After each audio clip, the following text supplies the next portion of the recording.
오늘 마태복음 강해설교 102번째 시간입니다. 오늘은 제자들이 나아온지라 라고 하는 제목으로 하나님의 말씀을 증거하도록 하겠습니다. 우리는 지난주에 마태복음 4장을 마쳤어요.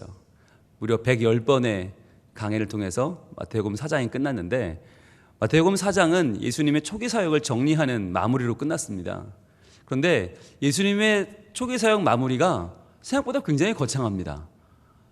그 지역이 하나하나 등장하기 시작하는데, 그 지역들이요, 이 정도면 예수님의 이름이 거의 알려진 이스라엘 전역에 다 알려졌다라고 할 정도로 많이 퍼졌어요. 이미 많은 사람들이 주님을 따르고 이미 예수님은 슈퍼스타가 됐어요. 그러면 사장으로 마태복음이 끝나도 돼요. 근데 이상하게 그러지 않고 아직 시작도 못했단 말이죠. 아직 시작도 못했어요. 왜 그런가? 지난주에 그 얘기를 했습니다. 볼까요? 마태복음 4장 25절. 마태복음 4장의 제일 마지막 절이었습니다. 오늘 보고 있는 우리 5장의 바로 전절이죠. 같이 읽겠습니다. 시작. 갈릴리와 데가볼리와 예루살렘과 유대와 요단강 건너편에서 수많은 무리가 따르니라. 아멘. 여러분, 4장 25절만 보면요, 이미 예수님 사역은 끝났어요. 왜요? 갈릴리, 이스라엘의 북부, 지금 예수님이 사역하시는 가버나움 주변의 가나, 나사렛 다 갈릴리 지역이죠. 갈릴리 호수를 중심으로 한 북부 지역, 그리고 데가볼리는 요단강 건너편 야르묵강 유역이 데가볼리인데, 여기에는 헬라 사람들이 모여 살던 10개의 도시가 있어요. 그래서 데카폴리스, 데카는 10개라는 뜻이고 폴리스는 도시니까 10개의 도시가 모여있던 요단 동편의 10개 도시 데카폴리스, 그리고 예루살렘과 유대, 바로 그 유명한 이스라엘의 수도 남쪽에 가장 부유한 도시, 성전이 있고 왕궁이 있는 예루살렘, 그리고 유대 남쪽 전 지역이죠. 요단강 건너편, 거기서 건너가서 있는 길르앗 지역, 베레아라고도 부르죠. 그 베레아 지역까지 수많은 무리가 예수님을 따랐다. 이 말로만 보면 예루살렘을 포함해서 갈릴리와 거의 모든 이스라엘 전 지역에 다 예수님께로 나와왔다는 뜻이거든요. 그러면 끝난 거 아닙니까? 이 정도로 예수님이 유명해지고 이 정도로 예수님이 알려졌으면, 그렇게 많은 사람들이, 수많은 무리가 예수님을 따랐다면 이미 게임은 끝난 것 같은데 그러지 않았단 말이죠. 왜 그런가? 지난번에 지도를 한번 봤는데, 지도 한번 띄워주겠습니까? 지도로 보면 좀 더 정확한데요, 이게 이스라엘 지도인데, 여기서 먼저 갈릴리는 북부 지방이죠. 보여주세요. 갈릴리 북쪽 지방, 바로 이 지방, 예수님이 이 주변에서 이제 사역을 하셨고요. 그 다음으로 나타나는 지방이 바로 데가볼리죠. 데가볼리는 요단강 동편 지역, 그리고 또 다음 나타나는 부분이 남유대 지역, 이스라엘을 예루살렘 비롯해서 유대 지역, 남유대 쪽이고요. 그 다음에 건너편에 베레아 지역이거든요. 이렇게 네 지역을 거명하면서 이곳에서 예수님을 따랐다. 그러니까 갈릴리와 유대의 중간인 사마리아 지역은 이 당시에 사람 취급 안 했기 때문에 사마리아는 빼놓은 거고요. 오른쪽 위에 보시는 골란 고원은 너무 높은 고원이라 사람이 살 수 없어요. 즉, 그러니까 사람이 살 수 없거나 사람으로 안 본 지역을 빼고는 전부 다 예수님을 따랐다는 거예요. 그러면 된 거잖아요. 그러면 이미 예수님 사역은 완성이 된 거잖아요. 그런데 이 지도로 보면 완벽한 사역이 전혀 시작조차 하지 못한 이유가 뭐라고 그랬죠? 그 이유는 바로 예수님을 수많은 무리가 따랐기 때문이다라고 봤어요. 다시 한번 돌아가 볼게요. 수많은 무리가 따랐다. 이 이야기는요, 예수님을 따르긴 따랐는데 예수님을 따르는 자들의 수준이 어땠다는 겁니까? 무리의 수준이었다는 거예요. 무리, 오클로스라는 말은 그냥 모여 있는 거에 불과해요. 근데 모여 있는데 뭘 보고 모여들었나? 예수님의 사역 가운데서 3대 사역 가운데 예수님이 회당에서 가르치신 것을 보고 온 것도 아니고, 천국 복음을 전한 것을 보고 온 것도 아니고, 오직 병 고치는 거, 모든 병과 모든 약한 것을 고치시느라 요거 하나 보고 다 나와왔고, 요거 하나 보고 몰려든 사람들이었다는 거죠. 그러니까 제자들의 특징이 뭐냐면 현상을 보고 덤벼듭니다.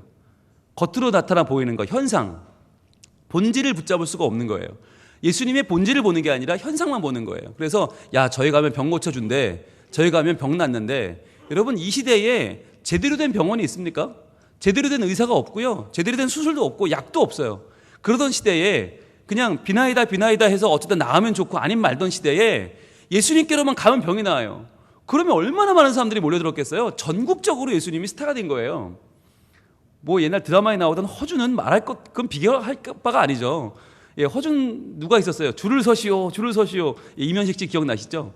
여러분, 예수님 이때는요, 그게 줄을 세울 수가 없어요. 너무 많이 몰려드니까. 오죽하면 지붕 뜯고 막 내려오는데 어떡해요. 그러니까 예수님 시대에 많은 사람들이 예수님을 따랐다는 건 분명하지만 그들은 누구였나? 무리라고 성경은 분명히 밝혀주고 있습니다. 무리다. 무리는 예수님에 관심이 있는 게 아니에요. 뭐에 관심이 있습니까? 떡밥에 관심이 있어요. 제밥에 관심이 있는 거예요.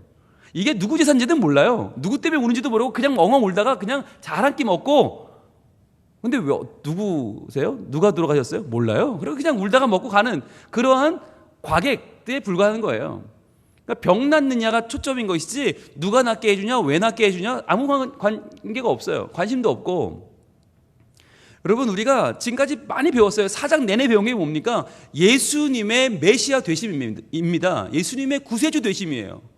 예수님의 메시아임을 보여주는 증표로 예수님은 사람을 고친 거 아닙니까? 그래서 병든 자를 회복시켜서 우리 영혼의 병도 고치시는 주님, 우리 인생의 운명의 병인 죽음까지도 고치시는 주님을 보여주기 위해서 주님은 사람을 고쳐주시고 낫게 하시고 온전케 하셨는데 사람들은 거기까지는 생각지도 않고, 즉 그러니까 구약에 예언된 말씀을 쳐다보지도 않은 거죠.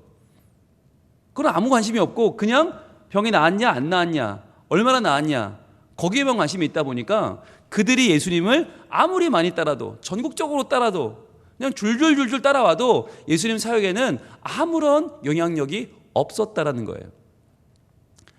그래서 제자들이 특징이 뭐냐? 금방 끓고 금방 식는다. 냄비라고 그랬죠, 냄비. 금방 끓고 금방 식어요. 그러니까 우리가 무리들에게 휩쓸리면 안 되는 이유가 뭐냐면 무리들은 와 몰려다니기 때문에 마치 전염병처럼 몰려다닙니다. 그러니까 그들이 많이 가면 뭐가 있는 것처럼 보이잖아요. 그런데 쑥 빠져버리고 또 어디 가면 많다가 쑥 빠져버리고. 그래서 여러분, 사람들이 많은데 잘 가시면 안 돼요. 사람들이 많은 데는 그냥 사람들이 많은 거예요. 우리는 착각을 해요. 사람이 많으면 뭔가 있을 것이다. 근데 반면에 또 무슨 착각을 하냐면 사람이 안 오면 뭔가 없을 것이다 라고 하는 착각도 해요. 근데 그렇지 않아요. 사람이 많다고 해서 대단한 게 있지도 않고요. 사람이 없다고 해서 별 볼 일 없지도 않아요. 정말 알아보는 사람들이 모이는 곳에는요, 인원이 적어도 어마어마한 게 있고요. 볼 줄 모르는 사람들은 아무리 많이 모여도 별거 없습니다. 여러분, 정말 중요한 건요, 본질을 보는 눈입니다. 여러분, 신앙생활을 한다는 것은 본질을 보는 것입니다. 본질이 뭐냐? 보이지 않는 것이죠. 현상은 눈에 보이는 거예요. 눈에 보이는 현상 따라가는 건 아무나 해요. 그런데 우리가 하나님을 믿는다는 것은 하나님은 눈에 보이지 않잖아요. 눈에 보이는 수준을 넘어섰기 때문에 안 보이는 거 아닙니까? 그 하나님을 믿고 신앙한다는 것은 뭐예요? 그게 우리는 무리의 수준을 뛰어넘는다는 거예요. 그런데 무리의 수준을 잘 보여주는 말씀이 있었죠. 바로 마태복음 21장입니다. 마태복음 21장 8절로 가볼까요? 예수님이 사역 막바지에 예루살렘 성으로 입성을 하시죠. 그때 사람들의 반응을 마태는 이렇게 기록하는데 정확하게 무리에라고 말하고 있습니다. 마태복음 21장 8절 같이 읽습니다. 시작. 무리의 대다수는 그들의 겉옷을 길에 펴고 다른 이들은 나뭇가지를 베어 길에 펴고. 자, 무리의 대부분, 대다수들이 어떻게 했다고요? 자기가 입고 있던 옷을 벗어버렸어요. 여러분, 이게 얼마나 큰 헌신입니까? 이스라엘 사람들에게 겉옷은 이게 그냥 겉옷이 아니라 이게 신분이고요, 이게 덮고 자는 이불이고요, 이게 자기의 모든 것입니다. 그러니까 오늘날로 말하면 요즘 우리가 타고 다니는 자동차입니다. 겉옷이. 그 당시에는 뭐 탈 것이 없어요. 내 겉옷이 나를 지켜주는 모든 것이에요. 그걸 벗어서 길에 폈다, 이 말은요, 지금 흥분했다는 뜻이에요. 다른 이들은 나뭇가지를 베어 길에 폈다. 그러니까 옷이 별 볼 일 없는 사람들, 옷 깔아가지고는 별로 열심히 드러나지 않는 사람들은 나뭇가지를 베어서 길에 폈다. 종려나무가지를 깐 거죠. 그 다음에 구절은 이렇게 이어집니다. 앞으로 가고 뒤에서 따르는 무리가, 또 무리죠. 무리들이 얼마나 열심입니까? 앞에서 가고 뒤에서 따르고 막 무리가 사람이 너무 많죠. 웅성웅성합니다. 소리 높여 이르되 뭐라고 해요? 호산나 다윗의 자손이여 찬송하리로다 주의 이름으로 오시는 이여 가장 높은 곳에서 호산나. 요란을 떠는 겁니다. 호산나라고 하는 말은 지금 우리를 구원하소서예요. 지금 우리를 구원하소서. 그러니까 여러분, 이 말이 되게 멋있는 말 같지만 실은 재촉하는 말입니다. 닥다라는 말입니다. 지금 당장 우리를 구원해 내시오라고 하는 이야기예요. 오, 잘 만났소. 당신이 구세주라며. 그래, 지금 당장 나를 좀 구원해 내시오. 내가 겉옷도 벗었소. 내가 입도 깔았소. 그러니까 당장 내게 무슨 구원을 한번 내게 가져와 보시오 라고 하는 닥다라는 이야기예요. 끌어오른 거죠. 지금 부글부글 끌어올랐어요. 막 끌어올랐어요. 10절은 이렇게 이어집니다. 예수께서 예루살렘에 들어가시니, 자, 어느 정도 상황이 정리가 됐습니다. 온 성이 소동하여 이르되 이는 누구냐? 온 성이 소동하죠. 왜? 무리들이 들끓는 걸 보고 사람들이 뭐가 있나 보다 하고 몰려드는 거예요. 야, 굉장한 게 있나 보다. 야, 저 무리들이 지금 막 뭔가 환호성을 지른다. 가보니까 누구냐고 물었는데 무리들이 뭐라고 대답을 합니까? 11절은 아주 생각지도 않게 확 그 불이 꺼져버립니다. 뭐라고 대답을 하죠? 이렇게 말합니다. 11절입니다. 무리가 이르되 갈릴리 나사렛에서 나온 선지자 예수라 하니라. 그랬다는 거예요. 아까는 다윗의 자손이여 우리를 구원하소서 가장 높은 곳에서 호산나 그러던 사람들이 금세 아니 근데 저 사람 누군데 그래요? 그랬더니 예? 저 뭐 갈릴리 나사렛에서 그냥 굴러먹다 온 그냥 선지자 예수랍니다. 그렇게 확 분위기가 가라앉는 거예요. 여러분 이 느낌이 확 좀 느껴지세요? 이 느낌의 격차가 느껴지세요? 다윗의 자손이여 이 말은 메시아란 말 아닙니까? 왕 중에 왕이란 말 아니에요? 그렇게 막 떠들다가 호산나 구원자 하다가 갑자기 사람들이 누군데 그래요? 아이고 선지자인데요? 확 내려와요. 여러분 이게 무리예요. 무리는 한두 절을 못 가요.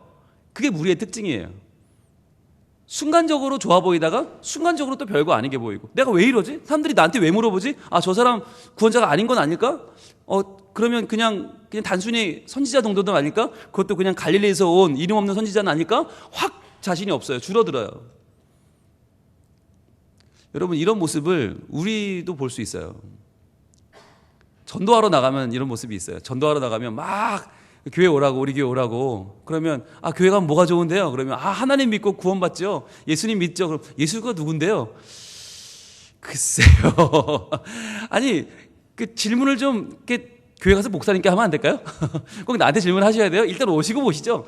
아니 뭐 내가 알아야 가죠. 막 실갱이하는 모습들을 전도하다 보면 가끔 볼 수 있어요. 우리가 예수님이 누군지에 대해서 잘 몰라요. 잘 몰라요. 그러니까 인격적으로 그분을 경험한 경험이 우리는 너무 오래됐어요. 학생 때, 학교 다닐 때 수련회 때 좀 경험한 거 이외에는 어른이 되고 나서는 예수님을 인격적으로 경험한 게 별로 적어져서 우리도 예수님을 자랑하고 싶지만 뭐라고 해야 될지 모르는 분들이 너무 많으세요. 자, 이러한 무리들을 예수님이 겪어내셨어요. 겪어내셨는데 그리고 나서 오늘 5장으로 넘어와요. 넘어오면 여기서 이제 그러면 무리 말고 뭐가 되어야 되는가? 우리가 무리의 수준을 뛰어넘는 것은 무엇인가? 진짜 예수님의 사역이 이제 무르익으려면 누가 필요한가? 라고 것을 보게 됩니다. 오늘 5장 1절 말씀 같이 보겠습니다. 5장 1절 시작. 예수께서 무리를 보시고 산에 올라가 앉으시니 제자들이 나아온지라. 아멘. 예수께서 무리를 보셨어요. 몰려오는 무리들을 보셨습니다. 그런데 보시고 뭐 하세요? 아무것도 안 하십니다. 여러분 이게 예수님의 놀라운 점입니다. 우리 같으면 사람들이 막 저렇게 몰려오면 게다가 갈릴리에서 오고 예루살렘에서 오고 데가볼리에서 오고 뭐 베레아에서 오고 막 이 정도로 오면요 우리 같으면 야 내가 뭐 대단한가 보다 뭐라도 됐나 보다 생각했을 거예요. 그런데 예수님은 딱 그들의 속을 간파해 보셨습니다. 아 저것들 아무것도 아닌 거구나. 저건 거품이구나. 한눈에 알아보시고는 그들을 무리를 보시고 아무것도 안 하세요. 그냥 산에 올라가 앉으십니다. 이 말은 뭐냐면 산에 올라가 앉으셨다는 말은 올라가 앉았다. 이야기는 지금 가르침을 준비하시는 겁니다. 이 당시에 가르치는 자의 자세는 앉아서 가르치고요. 배우는 사람은 서서 배웁니다. 이게 그 당시의 문화입니다. 예수님이 산에 올라가 앉으셨다라고 하는 이야기는 이제 가르치기 시작하셨다는 얘기인데 여러분 앉으시니 다음에 무리들이 나옵니까? 안 나옵니다. 무리들은 어느덧 관심사에 사라지고 대신 누가 등장합니까? 제자들이 나아온지라. 제자들이 나아온지라. 오늘 말씀 제목이기도 한데요.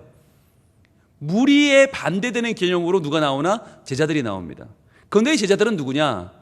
나아오는 사람들이에요.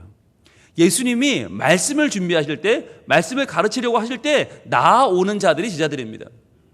무리들은요 여기 사라져버립니다. 사라져서 언제 등장합니까? 산상수훈 마태복음 5장, 6장, 7장이 끝나갈 때 나타나서 8장 1절에 다시 모여들기 시작합니다. 그러니까 여러분, 우리가 이 마태복음 5, 6, 7장 이 산상수훈을 이야기할 때 확실히 알아야 될 게 뭐냐, 이 산상수훈은 무리를 위한 가르침이 아니에요. 아무나 오게 누구라도 듣고 가면 좋은 거고, 뭐 듣고 안 하면 할 수 없고 일단 드러나 보세요가 아니에요. 산상수훈은 제자들을 위한 말씀이에요. 제자들이 이 말을 듣고 제자들의 삶이 변화돼서 그 삶을 보고 남들도 놀라는 거죠. 그 말씀을 듣는 이 제자들을 보고서 무리들도 감동하는 거지, 이걸 아무나 듣는 말씀은 아니에요. 왜냐하면 너무 파격적인 말씀이거든요. 너무 파격적이에요. 여러분, 우리가 이 산상수훈을 이제 오늘부터 시작을 하는데, 여러분, 산상수훈의 말씀 우리가 많이 알고 있어요. 그런데 그냥 좋은 이야기로 알고 있어요. 근데 이건 좋은 이야기가 아니에요. 이건 그 당시의 율법과는 정반대되는 이야기고, 그 당시 사람들이 듣고 사람들이 어느 정도 따라오던, 그 어느 정도 열심히 하면 그래도 내가 구원 얻겠지라고 하던 이야기와는 완전히 거리가 먼 이야기들을 하고 계세요. 그 당시에 사람들의 어떤 생각을 완전히 깨부수는 말씀들을 하고 계세요. 그러니까 이건 무리가 소화할 수 있는 내용이 아니에요. 그래서 우리가 산상수훈의 내용을 들어가기 전에 먼저 오늘 해야 되는 작업이 뭐냐면, 우리의 마음을 좀 다져야 돼요. 그래서 내 마음을 준비시킬 필요가 있어요. 우리가 스스로 내가 무리인가 제자인가 라고 하는 걸 물어봐야 되고, 내 스스로 아직 준비가 안 돼 있다면 오늘 이 시간에 준비를 해야 돼요. 안 그러면 이 말씀을 소화할 수가 없어요. 제가 지난번 4장 말미에 그런 말씀을 드렸습니다. 오늘날 우리는 내가 무리인지 제자인지 헷갈리고 있다. 왜? 우리가 그걸 알 수 있는 비결이 뭐예요? 남을 보고 비교해야 되는데, 문제는 너무 하향평준화가 됐다. 너무 분위기가 너무 다운돼 버렸고, 신앙생활이라고 하는 게 정말 말도 안 되게 추락해 버려서 이제는 비교할 수 있는 상황이 아니게 됐다라고 말씀을 드렸습니다. 기억나세요? 제가 고등학교 때 저는 학교보다 교회를 더 열심히 다녔어요. 학교에서 11시까지 야간 자율학습하면 11시에 교회 와서 그때부터 기도 모임 1시까지 하고 집에 갔어요. 그리고 교회에서 하던 그 열심히 하던 일들 저는 학교에서도 똑같이 했어요. 그래서 학교에서도 10대 선교회 가입해서 See you at the Pole, 학교 구령대에서 저녁 시간마다 모여서 열심히 기도하고, 나라와 민족을 위해 기도하고, 이 학교를 변화시켜달라고 기도하고, 그리고 쉬는 시간마다 성경책 읽고, 교회에서 하던 그 열심히 전도하는 거 학교 가면 똑같이 하고, 그러니까 학교인지 교회인지 구별이 안 되게 학교를 다니고 그런 열심으로 교회를 섬겼거든요. 그런데도 불구하고 제가 고등부 회장이 당선되자 수많은 여론은 뭐 저런 게 다 이런 분위기였다고 그랬잖아요. 뭐 저런 게 고등부 회장이 되냐? 이런 분위기였어요. 요즘 같으면 저 같은 애 찾아볼 수가 없어요. 요즘 같으면 저 같은 애 10분의 1, 100분의 1만 해도 걔는 당연히 고등부 회장이 돼야 돼요. 그런데 그 당시는 어땠나? 제가 고등부 회장 된 건 이슈였어요. 말도 안 되는 일, 하나님이 살아계신가? 이런 막 반응이 나왔어요. 근데 더 중요한 건 저도 그랬어요. 저도 이게 이해가 안 됐어요. 어떻게 나 따위가 회장이 되지? 하나님이 좀 실수하신 게 아닌가? 더 훌륭한 애들이 많았으니까. 저보다 더 신앙 좋고, 저보다 더 기도 많이 하고, 저보다 더 주님 위해 죽겠다고 헌신한 애들이 더 많았기 때문에 저 정도가 회장이 되는 건 그 당시에 부끄러운 일이었고 창피한 일이었어요. 고개를 못 들고 다녔어요. 그때는 어른들 신앙도 지금 같지 않았어요. 그때는 어른들도 정말 예수님, 24시간 예수님만 생각했던 것 같아요. 그분들을 바라보면 정말 존경스러웠어요. 그리고 저희를 보면 그분들이 언제든지 항상 정말 한 번도 빠짐없이 물어봐 줬어요. 밥은 먹었냐? 그럼 우리는 항상 아니요, 가자. 항상 데리고 나가 사주는 거예요. 근데 그때 가게도 별로 없잖아요. 집에 가서 밥을 해줬어요. 모르는, 얼굴도 모르는 우리 교회에 그냥 교회 와 있다고 데려가서 집에 가서 밥 먹이고, 그리고는 집에 있는 거 냉장고를 털어가지고 없는 살림에 과일이면 뭐면 다 먹여서 그러고 집에 보냈어요. 교회 오는 애들을 한 번도 그냥 보내는 걸 본 적이 없어요. 그게 어른들에게 너무나 귀한 일이었어요. 그러니까 교회에 와서 기도하는 애 보는 게 너무 귀하신 거예요. 이쁜 거예요. 그분들 마음이 너무 좋은 거예요. 아, 이 아이들이 우리 교회 미래인데, 이 아이들이 우리 교회 내일인데, 그러니까 너무너무 잘해주시는 거예요. 그러니까 교회 가고 싶죠. 집에 가면 부모님이 일 나가고 안 계시는데, 집에 가면 사랑 못 받고 밥도 찬밥 먹어야 되는데 교회 가면 따뜻한 밥을 먹어요. 그러니까 교회 가고 싶죠. 그러니까 집은 가난하고 찢어지게 가난한데 교회 가면 항상 풍성하니까 교회 가면 세상이 부럽지 않았고 교회 가면 세상이 두렵지 않았어요. 교회 가면 세상이 지겹지 않았어요. 그러니까 교회 가면 대우받고 교회 가면 사랑받으니까 항상 교회를 갔죠. 그래서 저를 키운 건 파라리 교회 아닙니까? 저를 키운 건 부모님이 아니에요. 교회예요. 그래서 저는 교회를 떠날 수가 없는 거예요. 지금도 저희 동기들 얘기를 들어보면 지금도 다 교회 안수 집사하고 교회 뭐 집사님하고 권사님하고 다 열심히 하고 있는데 보면 그때 받은 어른들의 사랑, 교회에서 받았던 사랑을 잊지 못하는 거예요. 그땐 다 그랬어요. 근데 요즘은 어때요? 요즘은 교회에서 뭐 열심히 있게 나오시는 분들도 많이 계시지만 만났다고 막 여러분 반갑고 막 뭐 사먹이고 막 집에 데려가고 그렇습니까? 그렇진 않잖아요. 그러니까 요즘은요 옛날보다 굉장히 뭐랄까 이 기준이 될 만한 것들이 많이 없어졌어요. 옛날에는요 저만 해도 주일 예배 드리고 수요 예배는 너무 당연한 거였어요. 그러니까 주일 예배, 오후 예배, 수요 예배, 그때 저녁 예배죠. 주일 예배, 저녁 예배, 수요 예배는 이건 온 교인이 다 나오는 게 당연했고 너무 당연했고 새벽 예배는 아프면 못 나오는 거였어요. 요즘은요 결단하면 나오잖아요. 목숨 걸면 나오잖아요. 근데 그때는 아프면 못 나오고 문제가 생기면 못 나오고 그때는 일이 생기면 못 나오고 그러니까 새벽기도 못 나오면 전화했잖아요. 집사님 무슨 일이 있으시냐고 막. 근데 요새는 나오면 신기하죠. 저분도 새벽기도 나오네. 너무너무 신기하잖아요. 그러니까 이게 차원이 달라진 것 같아요. 저희 때는 수요예배 시간에 이렇게 여러분처럼 이렇게 편하게 못 들었어요. 기억나세요? 저희 때는 종이 이렇게 앞뒤로 복사해가지고 빈칸이 이만큼씩 있는 걸 들고 목사님 말씀하시 받아 적었어요. 그렇게 생각 안 해보셨어요? 저는 중고등학교 6년을 그렇게 학교 다니듯이 교회를 다녔어요. 수요예배 시간에 목사님 강해하시면 이 몇 줄 없고 나머지 다 빈칸이에요. 그걸 다 채워야 되는 거예요. 그러고 나면 수요예배 끝나면 팔이 아파요. 손가락이 아픈 거예요. 하드 펜을 써가지고. 그 정도로 말씀을 듣고 받아 적고 그렇게 교회 생활을 했거든요. 근데 그러면서도 항상 제 마음속에는 죄책감이 있었어요. 이렇게 살면 안 되는데. 이렇게밖에 못 살면 안 되는데. 진짜 주님 위해서 할 수 있는 게 뭔가. 그런 생각하고 다녔거든요. 근데 요즘은 안 그런 것 같아요. 다들 너무 프리해요. 다들 너무 편안해요. 물론 신앙의 분위기가 바뀐 것도 있어요. 근데 요새는 진짜 제자의 삶을 우리가 추구하기보다는 이만 하면 됐지 하시는 것 같아요. 이만 하면 됐지. 여러분 세계적으로 유명한 뭐 지금이야 뭐 좀 평판이 달라지긴 했지만 펠레를 아시잖아요. 펠레. 축구 황제라고 불리는 사람은 펠레밖에 없습니다. 아직도. 그런데 그 펠레에게 전성기 때 인터뷰를 했대요. 하루에 공을 얼마나 차시냐고. 얼마나 찬다고 그랬을까요? 펠레가 전성기에 공을 찬 시간은 24시간입니다. 공을 몸에서 떨어뜨려 본 적이 없다는 거예요. 항상 여러분 가능합니까? 밥 먹을 때도 공을 차고요. 잠을 잘 때도 공을 찬대요. 그래서 기자가 물었어요. 잘면 어떻게 타냐고 그랬더니 자기는 공을 차든지 아니면 축구에 대해서 얘기를 하든지 아니면 축구에 대해서 생각을 한다고. 근데 모든 시간 동안 자기는 항상 몸에 지니고 축구에 대해서 생각을 한다고. 여러분 한 클럽에서 득점왕을 하고 한 리그에서 최우 선수가 되고 한 나라를 대표하는 국가대표도 그 정도로 생각을 합니다. 24시간 생각합니다. 우리는 어떻죠? 우린 예수님을 24시간 생각합니까? 여기서 중요한 건 24시간 생각할 수 있어요. 무리도 생각할 수 있어요. 언제? 아쉬울 때. 내가 아쉬운 일이 있을 때는 24시간도 부족하죠. 32시간, 48시간도 매달릴 수 있죠. 그런데 내가 아쉽지 않을 때는요. 내가 아쉽지 않을 때에도 예수님을 24시간 생각할 수 있는가? 제가 이걸 고민하면서 저도 한번 돌아봤거든요. 나는 어떤가? 이 설교를 하는 저는 어떤가? 그랬더니요. 저도 24시간 생각을 하기는 해요. 근데 24시간 예수님 생각을 하는 게 아니고요. 24시간 설교 생각을 하더라고요. 그리고 목회 생각을 하고 교회 생각을 하더라고요. 그런데 그게 어떻게 넓게 보면 예수님 생각이 아니냐 할 수도 있어요. 그런데 여러분 저는 알잖아요.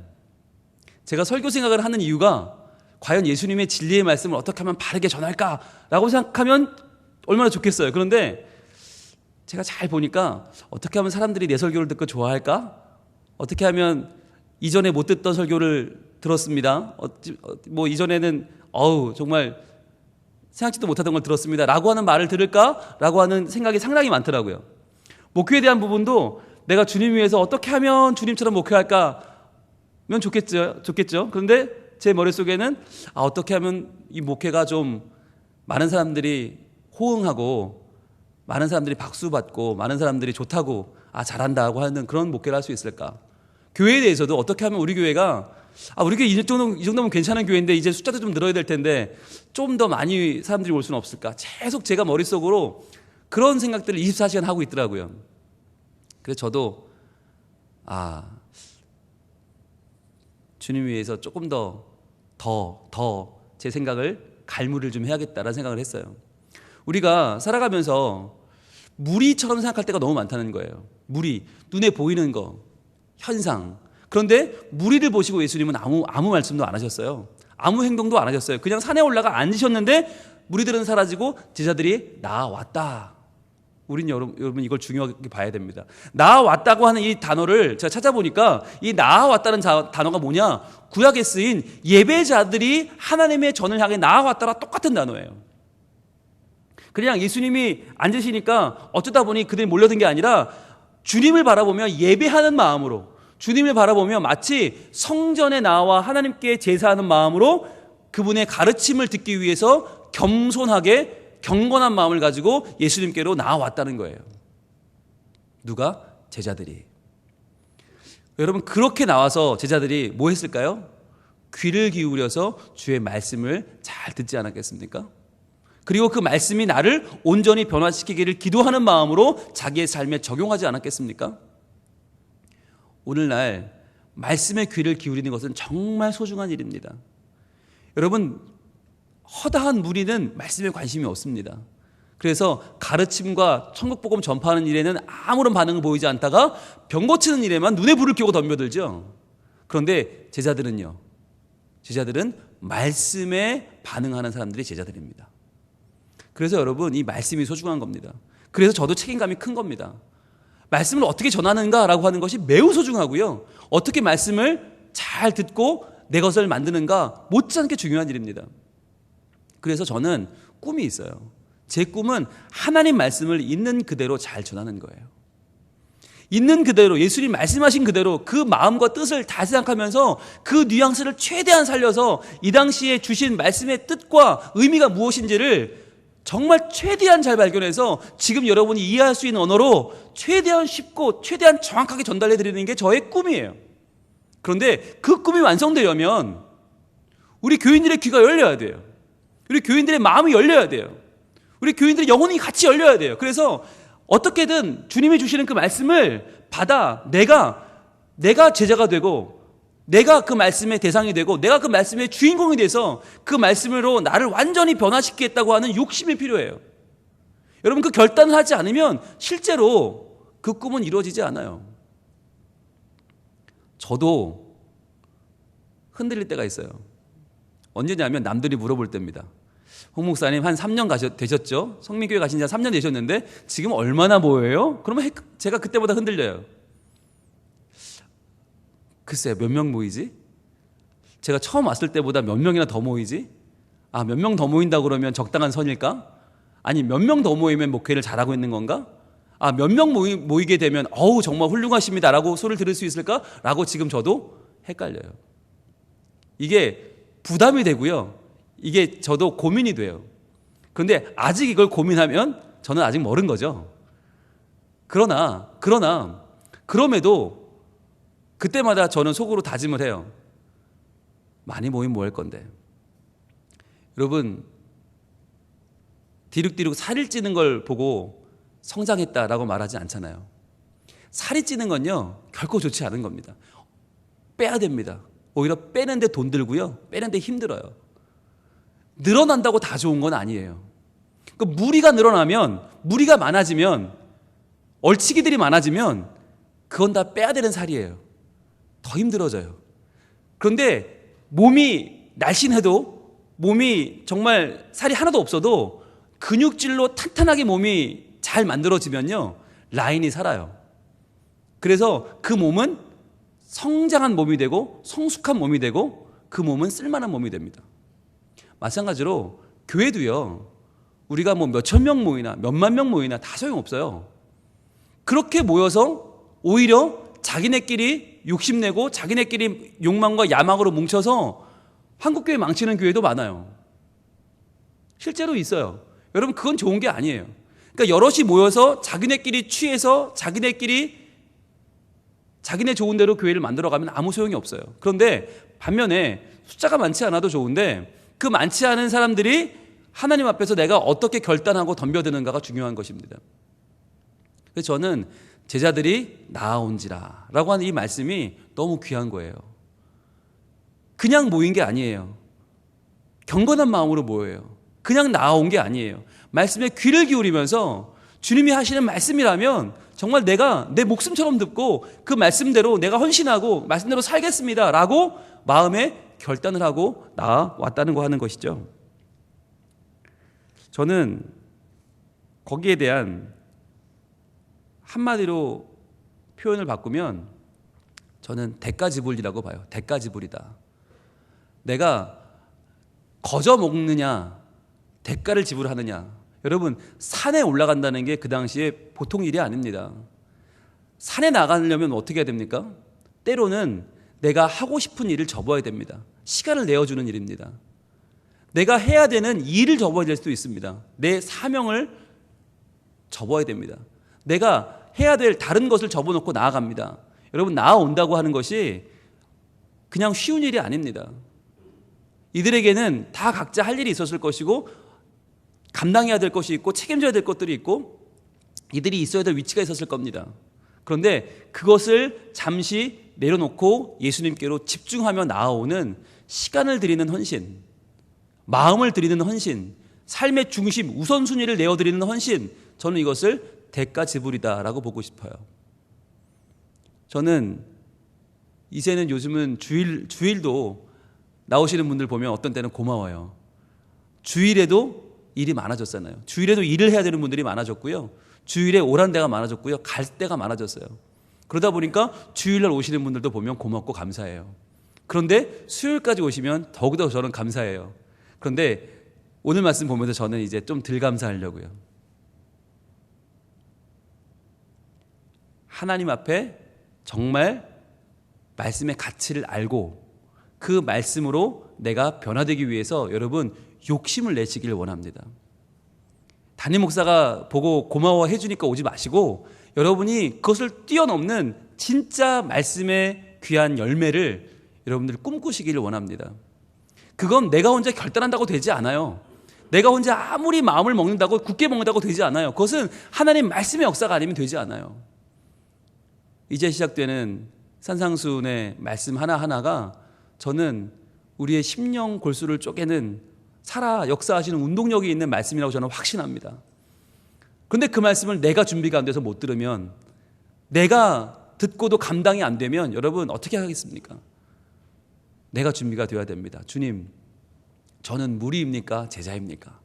주님, 제가 무리라면 제자들 마음을 품게 하시고, 주님, 제가 제자로서 감당할 수 있는 수준으로 저를 변화시켜 주시옵소서. 그래서 지금까지 들었던 하나님의 귀한 말씀들 제 안에 살아나게 하시고, 주님이 주신 그 많은 사랑과 주님께 받은 그 많은 은혜와 은총이 나를 더욱더 뜨거운 사람으로, 더욱더 하나님을 향하여 기쁨으로 나아가는 사람이 되게 하셔서 내가 이 시간을 향해서 정말 시간을 내고 마음을 내고 정성을 내고 대가를 지불하는 그런 믿음을 갖게 하시고, 주님, 내가 주님을 향해서 진정한 열심을 품게 하옵소서. 그것부터 우리가 좀 마음에 다짐을 하면 좋겠습니다. 그런 다음에 말씀을 들어야지, 안 그러면 여러분 이 산상수훈에는요, 죄송해요, 복받으라는 얘기 한마디도 없어요. 집안이 잘 되고 범사가 잘 되고 뭐 육신이 잘 되고 뭐 좋은 대학 가고 이런 말이 한마디도 없어요. 그래서 그래요. 그런 게 많으면 저도 편하게 하겠어요. 그런 말이 한마디도 없어요. 그런데 우리의 영혼이 살찌고 우리의 영혼이 잘 되고 우리의 영혼이 천국 가는데 지장이 없도록 탄탄해지는 말씀은 가득해요. 그래서 그 말씀들을 감당해낼 수 있는 영혼에게는 이제 이 산상수훈 마태복음 5, 6, 7장은 천국을 경험하는 기쁨이 될 것입니다. 그런데 무리들에게 이 말씀은 전혀 매력이 없습니다. 그래서 무리들이 안 따라간 겁니다. 무리입니까? 제자입니까? 이 시간에 우리 자신을 돌아보고 우리 자신이 하나님 앞에 결단하길 원합니다. 주님, 이 말씀 감당하게 하여 주옵소서. 주여, 이 말씀을 감당하기 위하여 주님 내 마음을 준비시켜 주시옵소서.